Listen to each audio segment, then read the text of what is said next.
Bom dia, povo. Graça e paz. Vocês estão acordados? Tá bom. Gente, vamos abrir segundo livro dos Reis, capítulo 20.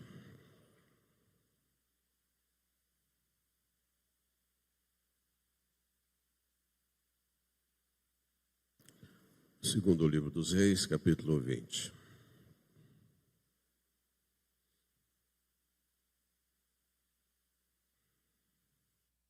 Vou ler aí os 5 primeiros versículos, tá? Se acompanhe. Acharam?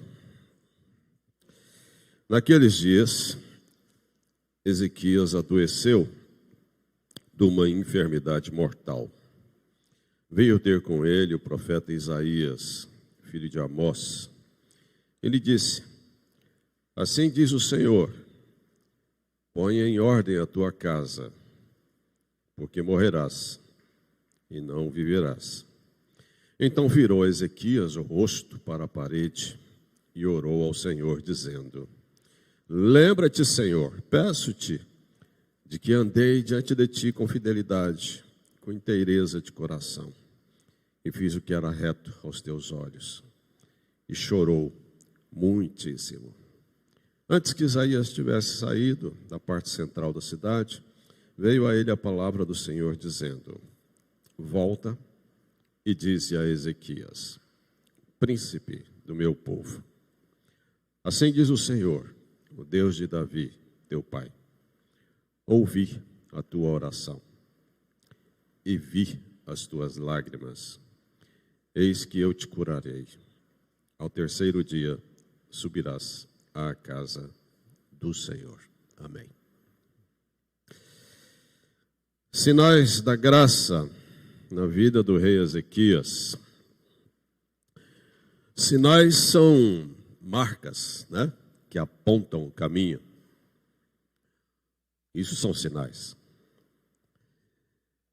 Muitas vezes nós vivemos sem observar os sinais que Deus vai nos dando no nosso caminho. Sinais da sua graça, da sua presença na nossa vida. E quando nós não percebemos ou deixamos de perceber esses sinais, a tendência nossa às vezes é nos perdermos, né? É nos distanciarmos de Deus e irmos às vezes para lugares bem distantes de onde Ele está. E infelizmente, quando isso acontece, nós nos tornamos pessoas mais irritadas. Nós nos tornamos pessoas mais cheias de murmuração. Nós nos tornamos pessoas, às vezes, revoltadas, até blasfemas, ingratas. Hoje eu quero pensar com vocês sobre sinais da graça de Deus na vida desse homem, Ezequias. Após a morte de Salomão, Israel se dividiu em 2 reinos. Roboão ficou com as tribos de Judá e Benjamim, no sul, e Jeroboão com o restante das tribos no norte, formando o reino de Israel. Depois do reinado de Roboão, lá em Judá, vários reis governaram o povo judeu, até chegar ao rei Ezequias, filho de Acás. Ele começou a reinar jovem, 25 anos. Reinou durante 29 anos em Judá. Um reino longo.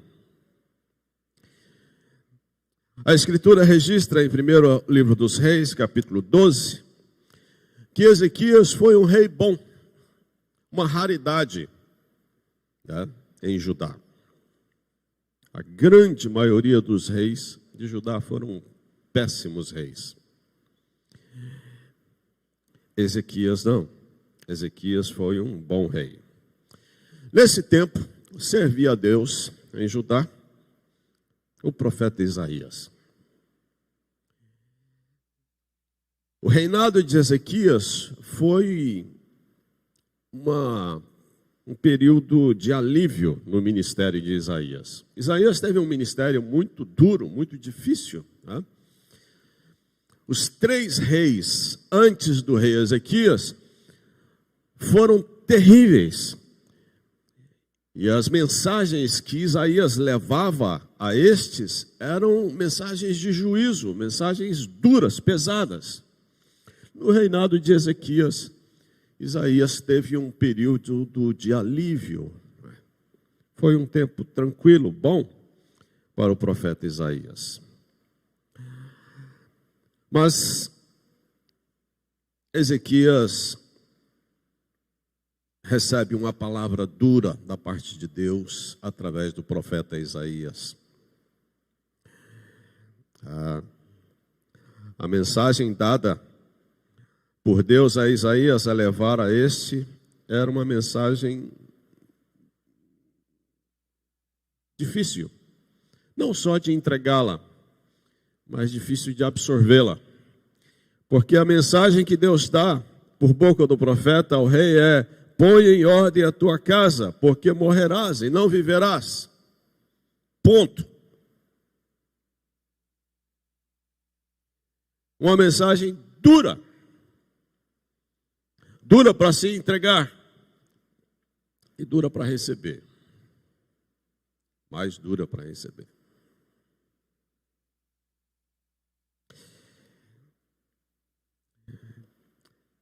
Isso acontece num período em que o rei estava vivendo um momento muito bom. Ezequias havia visto a mão de Deus no seu reinado. Ele acabara de ter uma vitória sobre o rei Senaqueribe, rei da Assíria, que ameaçou invadir Jerusalém. Ele acabara de ver Deus desfazer aquele exército inimigo diante das portas de Jerusalém. 185.000 soldados assírios estavam ameaçando invadir Jerusalém. Jerusalém não tinha a menor chance contra esse exército. E a vitória de Deus veio e livrou Judá das mãos da Assíria. Mas depois dessa gloriosa vitória, por mão de Deus, Ezequias recebe essa notícia do profeta. E a alegria se foi, se perdeu. E a alegria de Ezequias se torna em choro na presença de Deus. Quais são os sinais que eu vejo da graça de Deus na vida desse homem? A bênção da vida. A bênção da vida. Ezequias adoeceu de uma enfermidade mortal.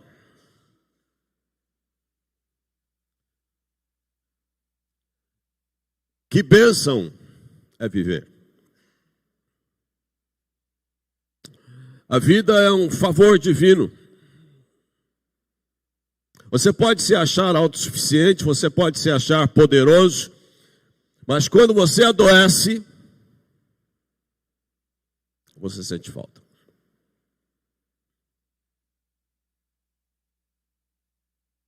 Eu me lembro de um dono de um hotel em Caxambu, lá no sul de Minas, cidade turística onde eu fui pastor. Um jovem, arrogante.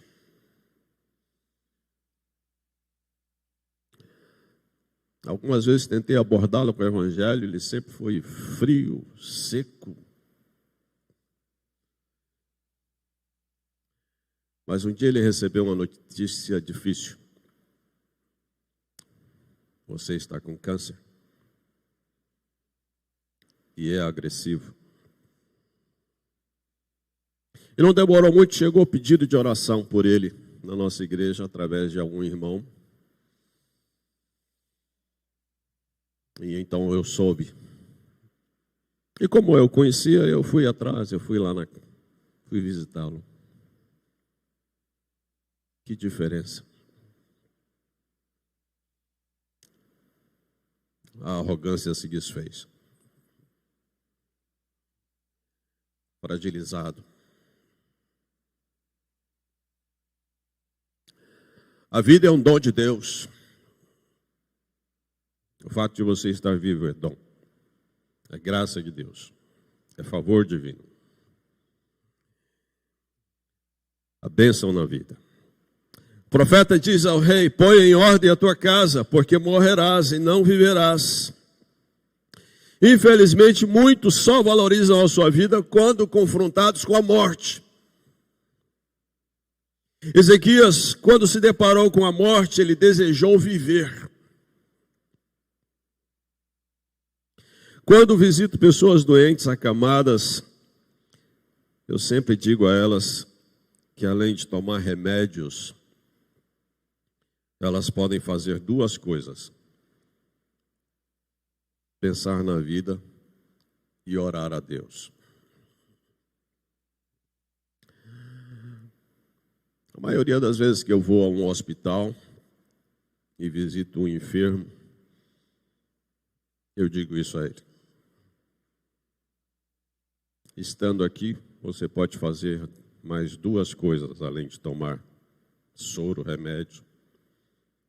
Você pode pensar na vida. E certamente você pensa muito na vida, enquanto você está lá. Eu infartei há 10 anos atrás.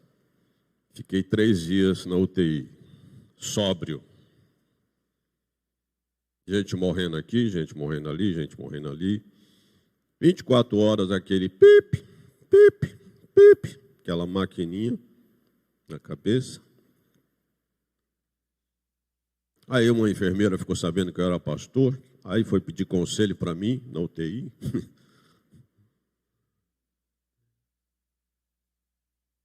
E você vê ali aquele círculo contínuo, né, de agitação naquela sala, né?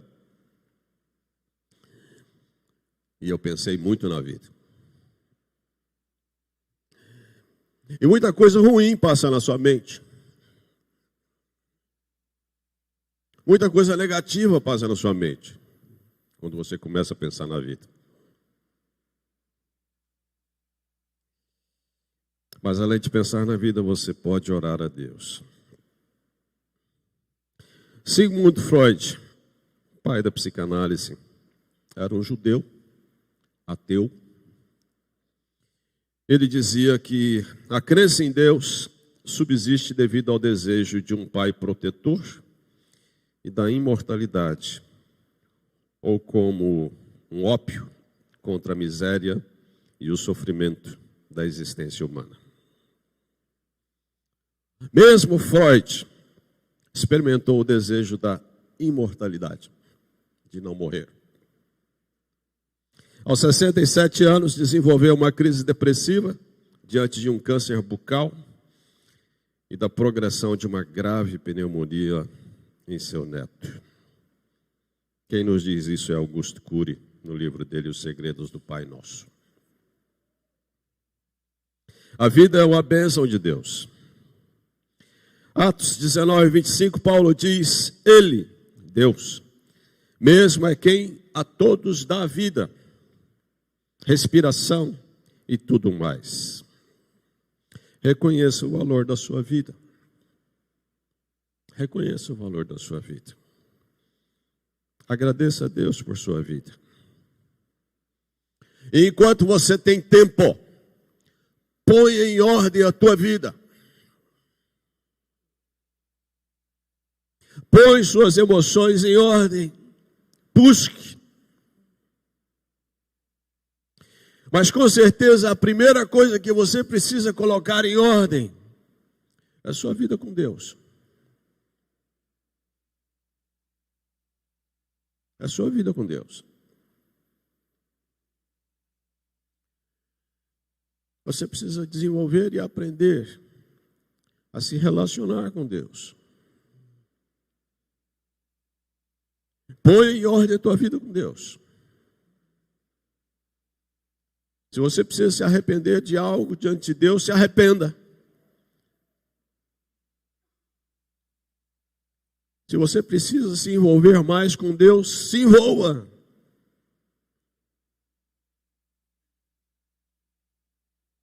Mas põe em ordem a tua vida com Deus. E Deus vai pôr em ordem a tua vida. Porque tem coisas na nossa vida que não se ajustam de outra forma. Tem coisas na sua vida que você não consegue lidar. Que você tem dificuldades em controlar. Por exemplo, seus sentimentos, seus impulsos, suas fraquezas. Se não é Deus, você está perdido.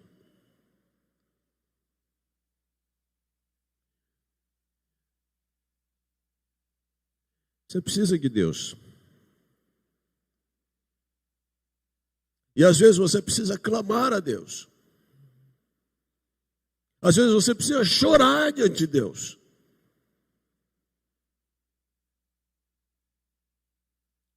Para que Deus te segure, para que Deus te liberte, para que Deus te cure, para que Deus te transforme.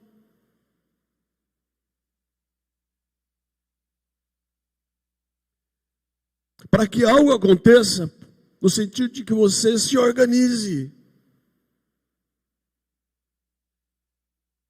Tua vida está uma bagunça. Em que área?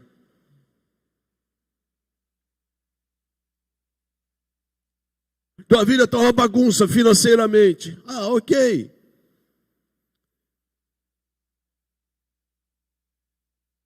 Ah, não sei como lidar com as minhas dívidas. Primeira coisa, volte-se para Deus. Clame a Deus. Clame por sabedoria, clame por direção, clame por recursos.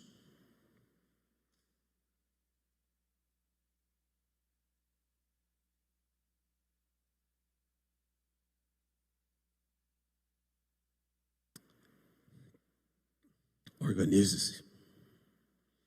Qual é a área da tua vida que você precisa se organizar?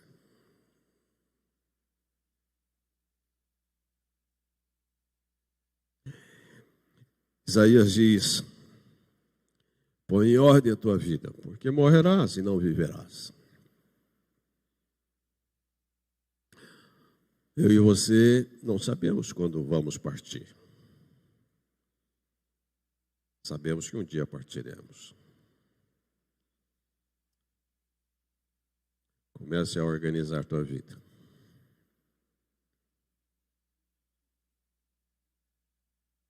Você é do tipo organizado? Como é a tua casa?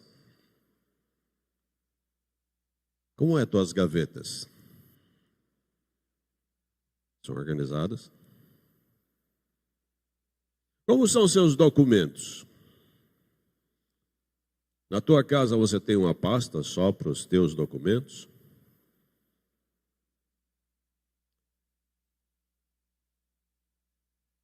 Eu me lembro, quando eu casei, eu tinha a minha pasta com meus documentos. Minha esposa tinha a pasta com seus documentos. Aí os filhos foram chegando. E as pastas foram aumentando.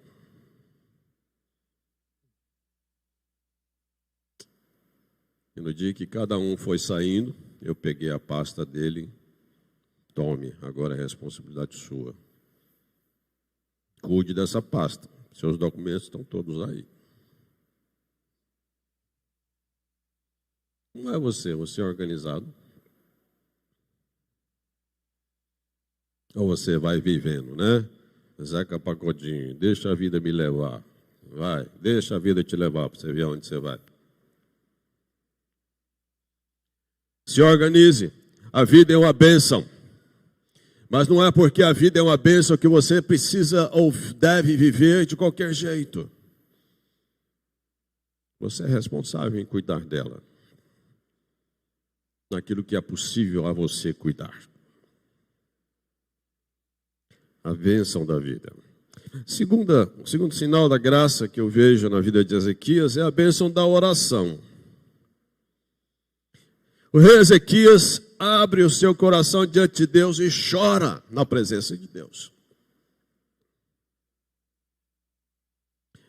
Gente, uma coisa que nós precisamos lembrar sempre na caminhada cristã é que a graça de Deus, ela não nos desnaturaliza. Você não deixa de ser gente, você não deixa de ter nervos, você não deixa de ser carne e osso. Você não se transforma em um super-herói porque você recebeu a Jesus agora na sua vida e você agora é filho de Deus. Você continua sendo gente. Gente que peca, gente que erra. Você continua dependente de Deus, agora mais do que nunca.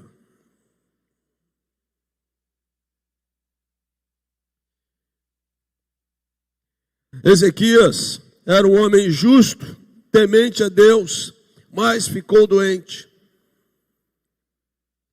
Jó era um homem justo e temente a Deus, mas ficou doente. Sofreu perdas terríveis. Paulo, o apóstolo Paulo, era um homem justo e temente a Deus, mas apanhou, sofreu, foi preso. Viajou 3 vezes de navio, as 3 vezes afundou o navio. Até ser morto, por ordem do imperador Nero. O sofrimento nos atinge, e nos atinge a todos, indiscriminadamente. Eclesiastes 9:2 diz: tudo sucede igualmente a todos. O mesmo sucede ao justo e ao ímpio, ao bom e ao puro, como ao impuro. Assim ao que sacrifica, como ao que não sacrifica. Assim ao bom, como ao pecador. Ao que jura, como ao que teme juramento.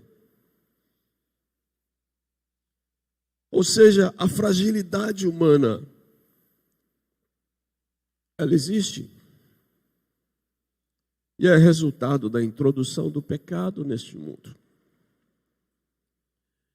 Paulo, escrevendo aos Romanos 8, 22, 23, diz assim: porque sabemos que toda a criação geme e está juntamente com dores de parto até agora. E não só ela, mas nós mesmos temos as primícias do Espírito, também gememos em nós mesmos, esperando a adoção, a saber, a redenção do nosso corpo. Sabe qual é a diferença dos que temem a Deus e os que o rejeitam? Não é a ausência de problemas na sua vida. A diferença é na forma como cada um enfrenta os seus problemas. O que não teme a Deus, briga, rouba, mata, engana, se embriaga, se droga, foge. O que teme a Deus, antes de mais nada, busca a Deus.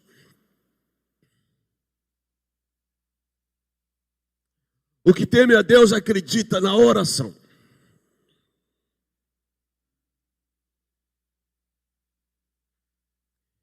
Ele vai à procura de Deus.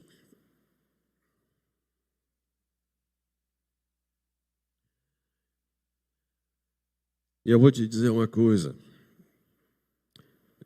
Como é bom colocar diante de Deus as nossas queixas e abrir nosso coração.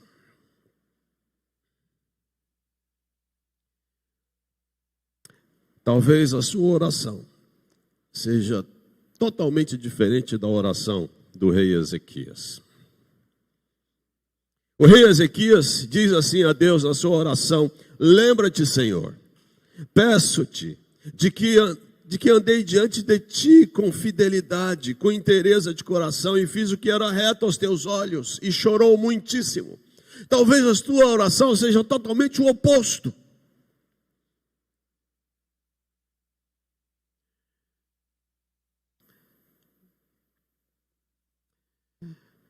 Mas a Bíblia nos ensina que Deus não rejeita a oração de um coração arrependido, quebrantado. Jesus conta que um publicano, um cobrador de impostos, ladrão, orava a Deus dizendo: sê propício a mim, pecador, Senhor. E Jesus diz que esse homem desceu para casa justificado. Não importa o quanto você errou na vida, não importa se você tem um coração quebrantado diante de Deus e quer acertar.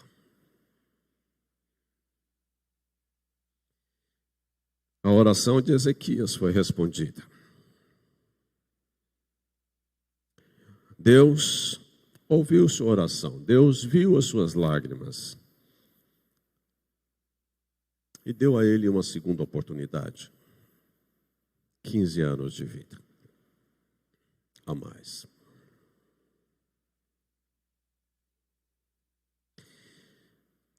Nada há de impossível a Deus.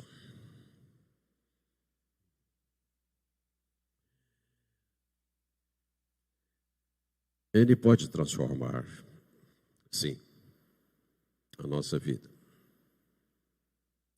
se Ele assim o quiser. Mas quer saber de uma coisa? Eu vou cutucar. Se tem uma coisa que a igreja tem desaprendido, é orar. Já faz muito tempo que a igreja desaprendeu a evangelizar. Mas a igreja tem desaprendido, na medida que os anos passam, a orar.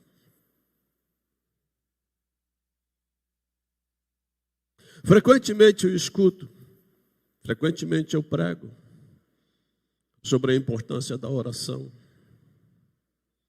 sobre a urgência da oração.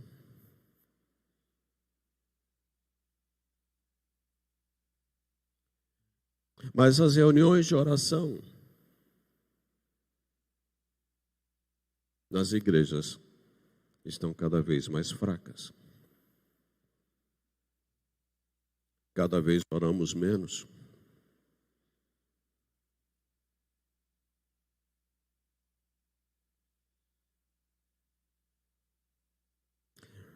O menino, uma vez olhava para a Bíblia, uma Bíblia grande, bonita, aberta, sobre um móvel na sala da sua casa.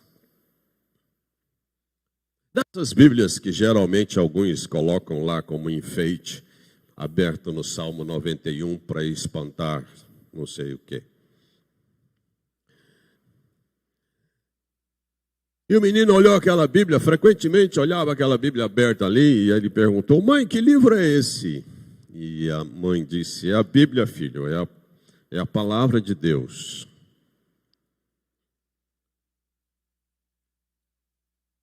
Aí ele virou-se para a mãe e disse: mãe, esse livro é de Deus? Ela falou: é de Deus. Ah, então por que a gente não devolve para ele? A gente não usa mesmo.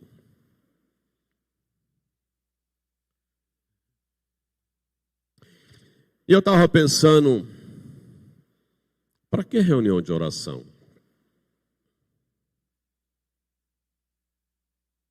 Tá, no boletim da tua igreja, tá lá, terça-feira, 7h30, reunião de oração. Para quê? Por que a gente não acaba logo com esse negócio de reunião de oração, terça-feira?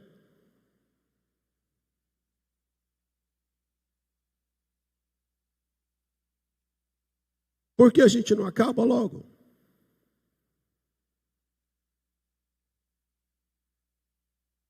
Você é contra terminar a reunião de oração na terça-feira? Quem é contra? Você é contra? Quem é contra terminar? Vocês são todos a favor de acabar a reunião na terça-feira? Você é contra ou a favor? Você é contra?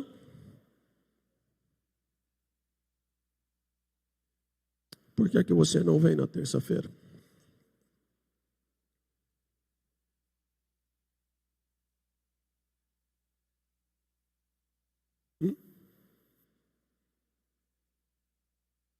Você tem um motivo que justifique você não estar na terça-feira, na reunião de oração, ao menos de vez em quando? Às vezes eu venho aqui na terça-feira pregar.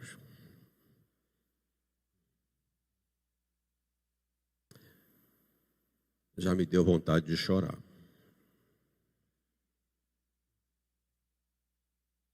Tem 1, 2, 3, 4, 5.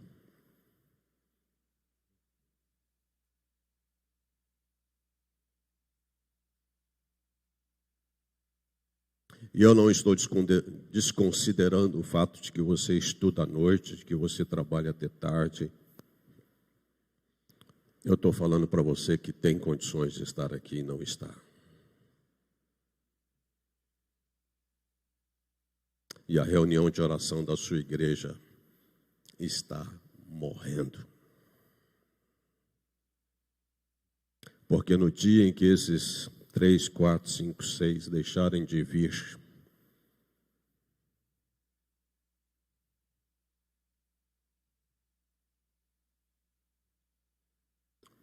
no que depender de você, o que você está disposto a fazer?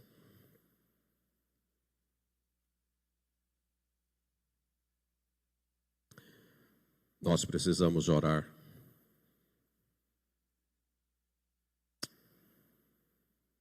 Eu concordo. Alguns sempre postam isso lá no WhatsApp. A gente precisa orar. Vamos orar. Falar é fácil.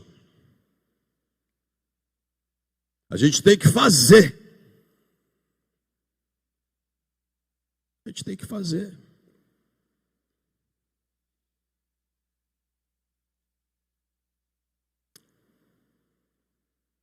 Ezequias, ele chora na presença de Deus. Porque ele vê uma necessidade. Senhor, eu quero viver. A bênção de buscar a Deus e a bênção de ser alguém especial aos olhos de Deus. É muito bonito a fala de Deus a Ezequias. Isaías já havia saído do palácio, estava saindo, indo embora. E Deus fala ao coração de Isaías novamente: volta.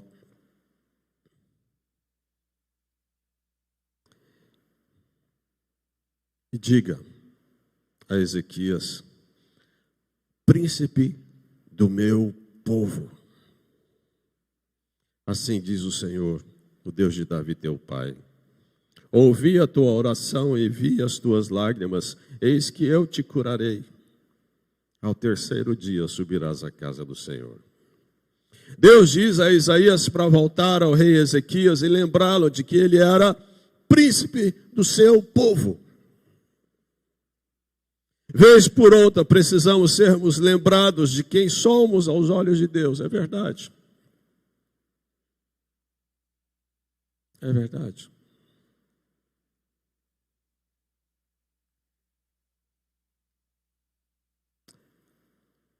A nossa autoestima não pode ser doente. Nós não podemos sofrer de complexo de inferioridade. Nós precisamos saber quem somos.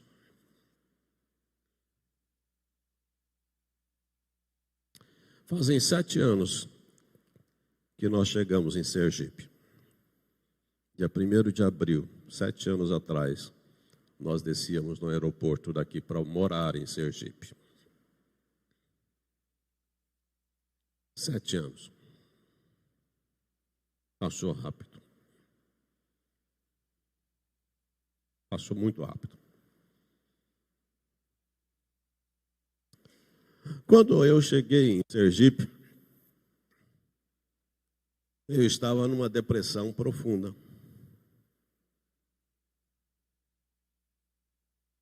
Refazendo a vida.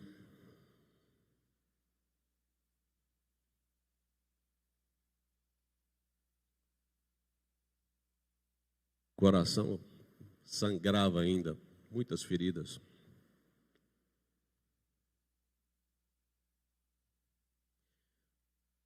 Sete anos de processo de cura. Desde que eu cheguei aqui, eu estou me curando e sendo curado. Tem sido uma bênção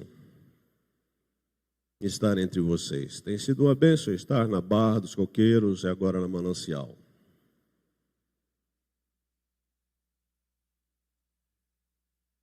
Sempre pastoreei igrejas grandes.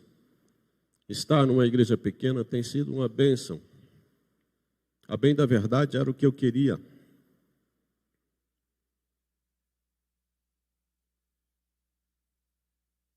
Os primeiros anos aqui, alguns chegavam para mim, você é muito sério, você não sorri, você não ri. Não tinha motivo nenhum para sorrir. Não fazia questão nenhuma de sorrir para ninguém, nem muito menos para você.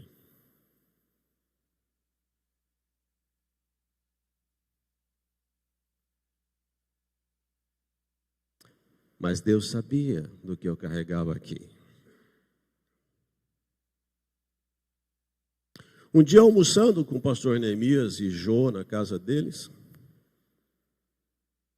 pastor Neemias me perguntou, como é que você está se sentindo? E eu disse a ele, eu vou te confidenciar uma coisa.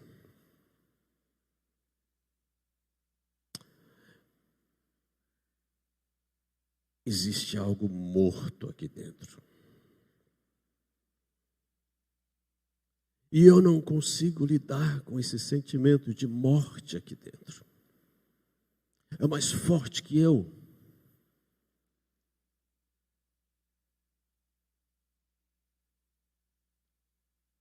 Parece que algo morreu aqui dentro.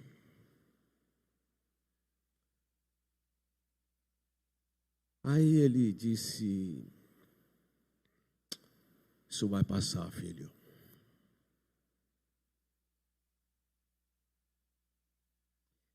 Vou te dizer uma coisa. Saber quem eu sou diante de Deus tem feito toda a diferença. E você precisa saber quem você é diante de Deus. A Bíblia diz que você é amigo de Cristo. A Bíblia diz que você foi escolhido e nomeado por Cristo para dar seus frutos. A Bíblia diz que você é um servo da justiça, você é um servo de Deus, você é cordeiro com Cristo, você é templo do Espírito Santo, você é membro do corpo de Cristo, você é santo, você é feitura de Deus, obra de suas mãos, nascido de novo. Você é cidadão dos céus. Você é um pecador, é verdade. O mundo pode olhar para você e dizer, você é um fracassado, você é um adúltero, você é um ladrão, você é um assassino, você é isso e aquilo. Não importa. Se você sabe quem você é aos olhos de Deus.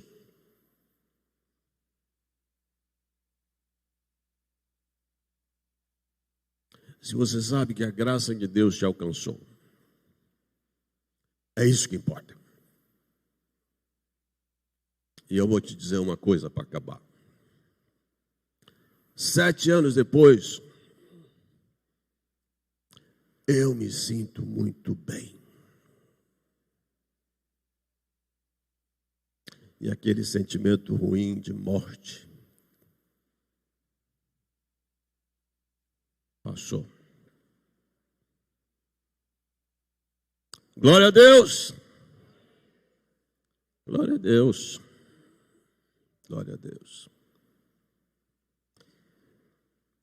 A bênção de ser alguém especial aos olhos de Deus. É hora de repensar a vida. É hora de olhar as bênçãos de Deus. É hora de reorganizar. É hora de pôr em ordem a sua família. É hora de acertar as pendências. É hora de parar de reclamar. É hora de procurar soluções. É hora de acertar-se com Deus. É hora de valorizar a vida. É hora de servir a Deus. Amém, irmãos? Feche os olhos, vamos orar. Senhor, te exaltamos. Reconhecemos a tua grandeza, Senhor, e o quanto o Senhor tem sido misericordioso conosco. Perdoa-nos, porque em tantos momentos entristecemos o teu coração. Em tantos momentos, Pai, ao invés de nos achegarmos mais ao Senhor, nós nos afastamos. A vida vai nos levando. Senhor, traga-nos de volta. Aproxima-nos de Ti, Senhor. Atraia-nos. Leva-nos, Pai, quebrantados aos Teus pés. Leva-nos a uma dimensão maior na prática da oração. Leva-nos a experimentar algo novo, Senhor, na nossa vivência contigo, na nossa comunhão com o Senhor. Traz paz ao coração daquele que tem vivido dias atribulados. Dá graça e sabedoria àqueles que precisam reorganizar áreas na sua vida que estão tão desajustadas. Põe em ordem, Senhor, a mente e o coração. Desfaz as obras do diabo e as obras da carne que tem escravizado e dominado alguns. Ó Deus, encha-nos do Teu Espírito, Senhor. Encha-nos do Teu Espírito, Senhor. Encha-nos do Teu Espírito, Senhor.